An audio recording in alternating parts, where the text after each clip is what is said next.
What will the league have in store for them when they get there? Look, SVP, reality is coming. Okay. There's levels to this thing, and that's just life. We all went through it. Of course. And you see it on the NBA side, and you're going to see it on this side, where, you look superhuman playing against 18-year-olds, but you're going to come with some grown women that have been playing professional basketball for a long time. It started with doubt. Diana Taurasi, a WNBA legend, laughed off the idea that Caitlin Clark would dominate at the next level. Lisa Leslie questioned if she could even win Rookie of the Year outright. And Cynthia Cooper, she thought Clark was just another shooter. But then the season happened. Clark's shattered records brought millions of new fans to the WNBA and turned former skeptics into believers. Now the same legends who doubted her are praising her. So what made these MVPs change their minds? And more importantly, what did they say after Clark proved them wrong? Let's break it all down.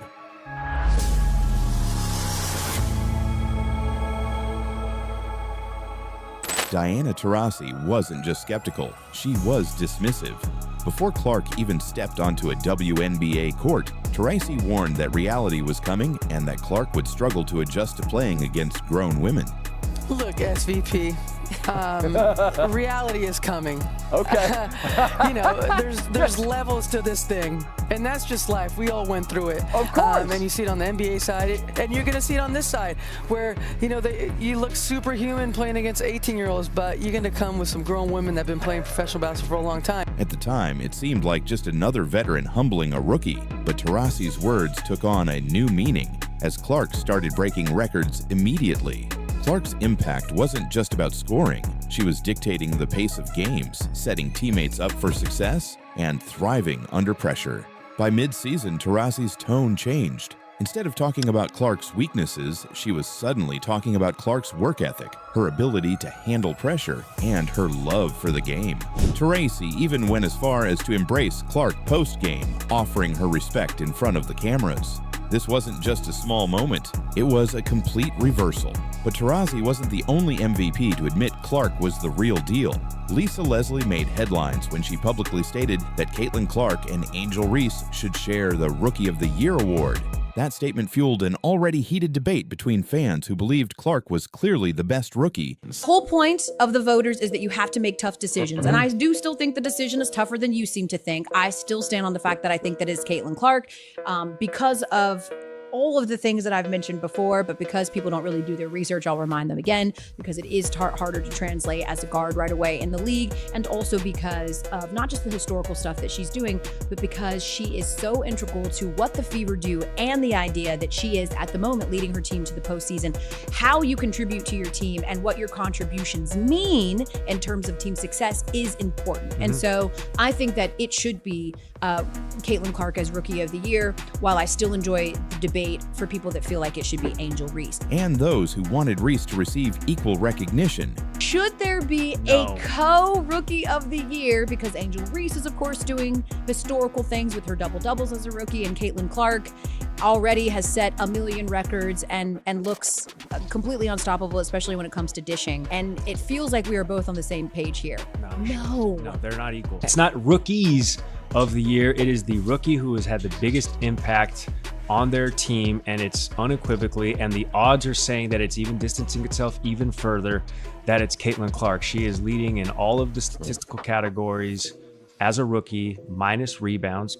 Obviously, Angel Reese is averaging a double-double, but the impact on the team, we are talking again at nauseum about Caitlin Clark leading as a rookie the Fever to the playoffs for the first time since 2016. They are ahead of the Chicago Sky. So I think, to me, if this is even reaching a conversation of splitting this, it might as well be, hey, you're a rookie, here's an award. You're also a rookie, here's just an award for being a rookie. However, as the season unfolded, Leslie's stance shifted. Clark wasn't just performing well, she was carrying the Indiana Fever and rewriting the WNBA's history books in the process. Leslie eventually changed her position, admitting that Clark had adjusted to the WNBA better than she expected. It was a clear sign that even legends couldn't ignore what was happening.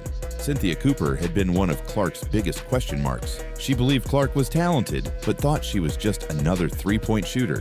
However, as Clark's game evolved, Cooper saw something different. She started calling Clark crafty, praising her vision and playmaking. Cooper even admitted that Clark was a much better passer than she initially gave her credit for. For someone like Cooper, a player who dominated the early years of the WNBA, this was a huge admission. It wasn't just about Clark's ability to shoot, it was about how she saw the game. Clark didn't just win over fans, she forced WNBA legends to reevaluate their beliefs. Brought that noise, and the fact that she can knock down the NBA three-pointer, especially back then, and still get to the rim when you played up on her, like she was cat quick. She just really brought the complete package. She's not just a three-point shooter. She's a great passer, not a mediocre passer, not so-so. She is a great passer. She made believers out of doubters.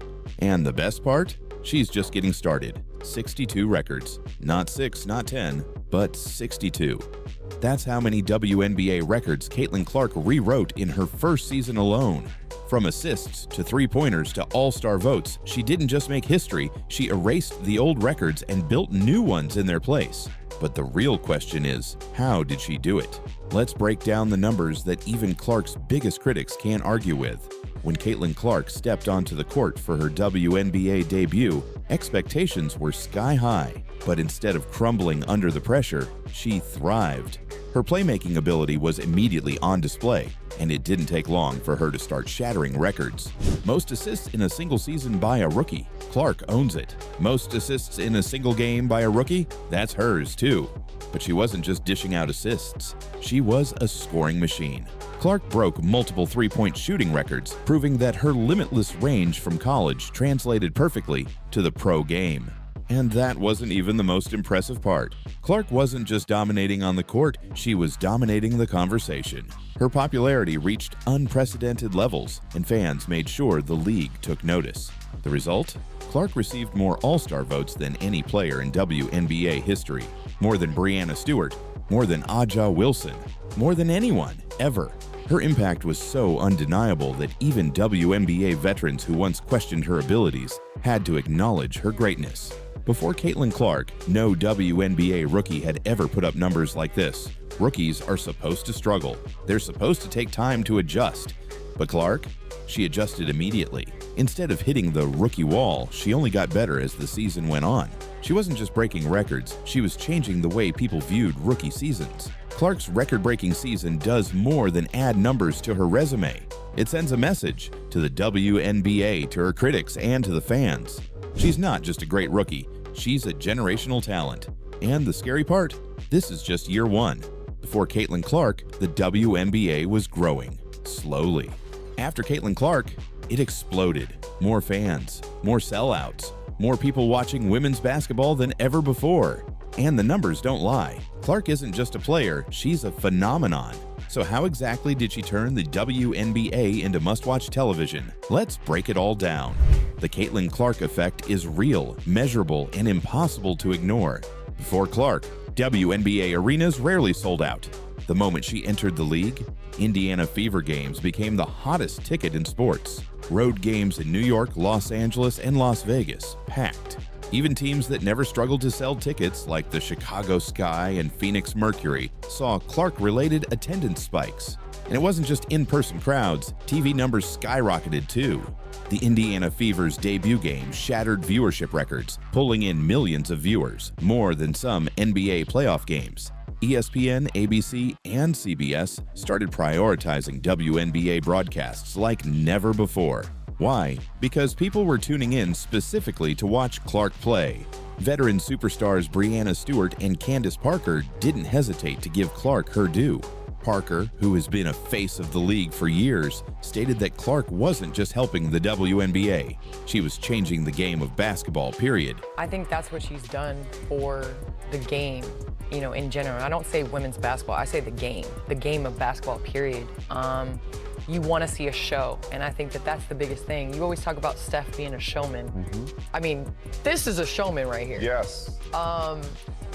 You're able to have sellout crowds to come and see you play. You have student sections that hate you, that want you to lose.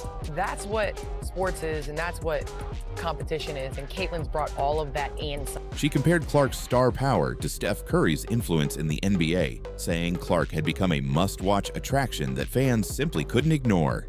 Meanwhile, Tina Charles, another WNBA legend, admitted that the league was now experiencing a level of attention it had never seen before. And the reason: Caitlin Clark. Yeah, I mean, the energy that we're getting, the reception, the eyes that we're getting on us, it's amazing. And it's just because of that new generation that's coming in. So we know who Caitlin Clark is and what she's been able, her impact in this league and especially this year. So however we can get it, I'll take it for me personally. So just thankful that I'm able to be a part of it and still be here to witness it. Clark's on-court dominance is one thing.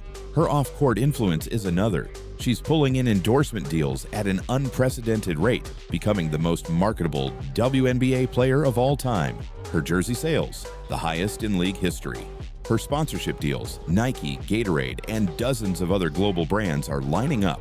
No other rookie has ever had this level of commercial appeal. Clark's impact isn't temporary. She's changing the WNBA permanently. More fans are watching, more kids are picking up a basketball, more companies are investing. And this is just her first year. What happens when Clark wins championships? What happens when she becomes an even bigger star? The WNBA isn't just growing, it's exploding. And Caitlin Clark is the reason why. She heard the critics, she saw the hate, and instead of backing down, she proved them all wrong.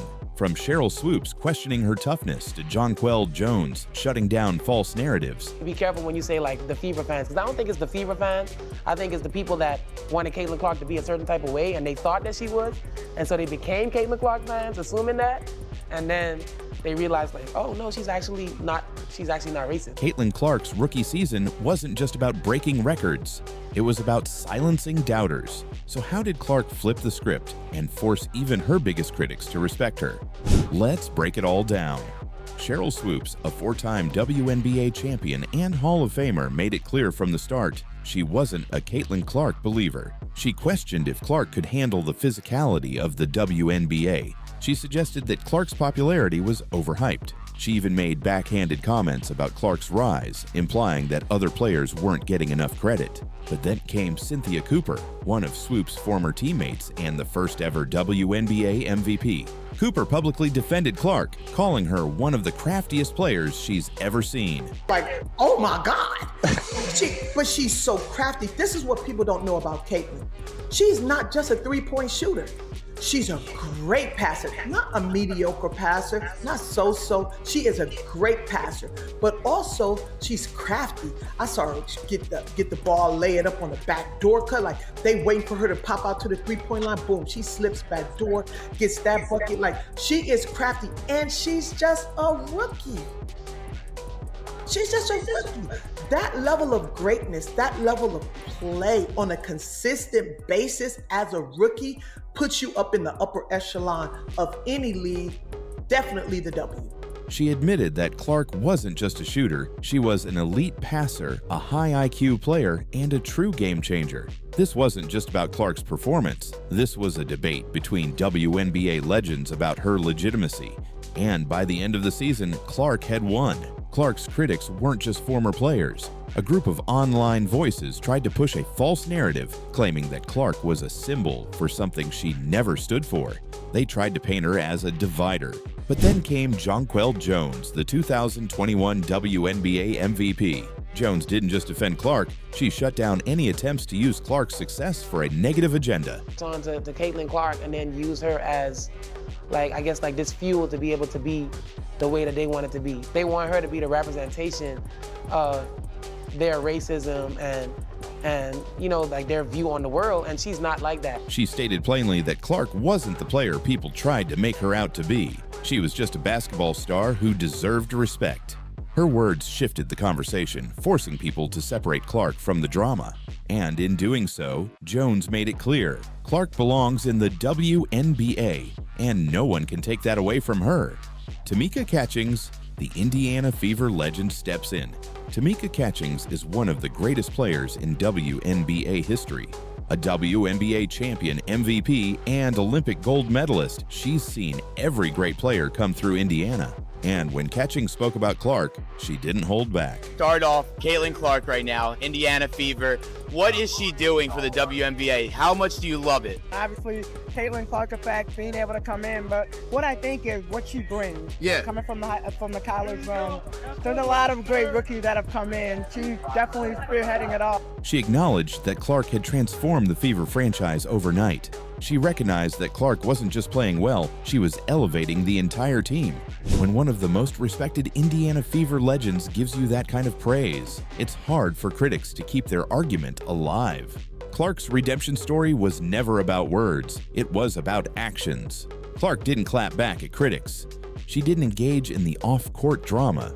She just played. And in doing so, she proved every hater wrong. She forced Swoops to watch as her former teammate praised Clark. She had Jonquel Jones publicly shutting down negative narratives. She earned the respect of Tamika Catchings, an Indiana Fever icon. This wasn't just about basketball, it was about validation. And by the end of the season, there was only one question left. Who's still doubting Caitlin Clark now? Imagine being a little girl watching your basketball hero dominate the game. Now imagine years later, that same hero is standing in front of you, praising your greatness. For Caitlin Clark, that moment happened with Maya Moore. All I ever wanted to do was meet her. I didn't have a phone. My dad didn't have his phone, so I just ran over. It's like, can you sign my shirt? Signed my shirt, gave her a hug, ran away. It's like the most vivid memory I have of like women's basketball growing up. And like, honestly, like I still tell everybody that story because it meant so much to me. It's like so cool. But Moore wasn't the only WNBA legend to recognize Clark's rise. Multiple MVPs, past and present, saw the impact she was making. So how did this full circle moment unfold? And what did it mean for Clark's journey? Before Caitlin Clark was a household name, before she was breaking records, before she was a professional athlete, she was a kid with a dream. And, like so many young basketball players, she looked up to Maya Moore. Clark has told the story many times. She still remembers the exact moment she met Moore. She didn't have a phone to take a picture. She didn't ask for anything more than a quick autograph and a hug. And for her, that memory never faded. But years later, something incredible happened. On the night of Caitlin Clark's final regular season game at Iowa, she walked into the arena expecting another electric crowd. What she didn't expect, the moment Clark saw Moore, she lit up like a kid again. They embraced. They shared a moment. And in that moment, it was clear. Clark wasn't just the fan anymore. She was now a peer. She had entered the same world as her childhood hero. It's just really, really cool to think about one of those little girls who became Caitlin Clark. So I think it just goes to show you when you just do your best to be in the moment and treat people with kindness and just be present when you can, it really makes a big difference. And looking at the type of person and leader that she can be with people. For Maya Moore, the moment was just as special.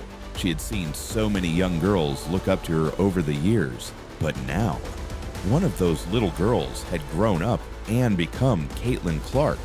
Moore spoke about how powerful it was to see the next generation thriving. She wasn't just there to watch Clark play, she was there to acknowledge her greatness. That alone speaks volumes.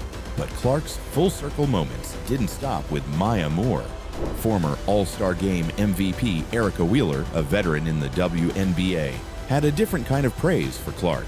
Wheeler didn't just focus on Clark's talent. She talked about who Clark was as a person. She described how Clark kept the Indiana Fever's locker room lighthearted, making jokes, keeping the team loose, and helping ease the pressure of a historic rookie season. Wheeler's words added another layer to Clark's story. Beyond the records, beyond the media attention, she was just a kid who loved basketball. And that's what made her so special. All we do is have fun. With Caitlin Clark, who never takes anything serious, like I tell people all the time, she's really a kid at heart. WNBA legends see the future in Caitlin Clark. Maya Moore saw it. Erica Wheeler saw it. And now, so does the rest of the WNBA. Clark wasn't just breaking records, she was carrying the weight of an entire league's future on her shoulders. And if this full circle moment proves anything, it's that she's more than ready for the challenge.